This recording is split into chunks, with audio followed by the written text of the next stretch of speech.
نکاح وچ حق مہر رکھی دا، نکاح وچ حق مہر شرط ہے، شاہ صاحب تشریف فرما۔ اسی واسطے تھی بیانی ہوئے، منڈا بیانا ہوئے، جس ویلے نکاح پڑھیندا نا تو مولوی صاحب پوچھتے ہیں قاضی صاحب، امام صاحب، خطیب صاحب، قاری صاحب، آفسر آنے بھائی لال دین کی رکھیا جی حق مہر؟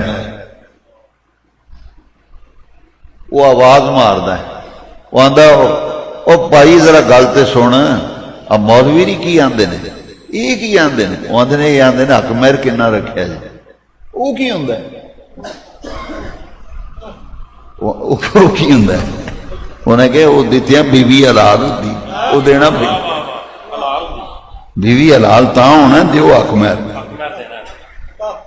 وہ پھر آپس سے سر جوڑ دینے کڑی والے تے منڈے والے، انہیں بھائی جی کیویں کرنا جو آندا پھر جویں تہاڈی مرضی اوویں کر لو، ہے جی؟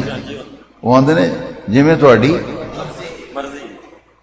وہ ایک بندہ آکھن لگا جی 32 آنے، سوا، میں کہ لے دس بھائی یہ کتوں کر لیا مسئلہ؟ مینوں آندا جی اسی تے نکیاں ہوندیاں تو یہی دیندے آئے ہیں تے یہی سنتے آئے ہیں، 32 آنے۔ میں 32 آنے کتوں آ گیا؟ شاہ صاحب تشریف فرمانے کٹ تو کٹ حق مہر 10 درہم ہونا چاہیے، اس تو کٹ جائز، ود جنہ مرضی کر لو اپنی طاقت، اس تو کٹ نہیں۔ وہ اس زمانے میں 7-8 ہزار روپیہ بنتا ہے، کم از کم 8-9 ہزار روپے تو کٹ حق مہر ہوئے تو جائز نہیں۔ 8-10 ہزار تو اتنے اپنی حیثیت ویکھو، کڑی والے منڈے والے طے کر لو۔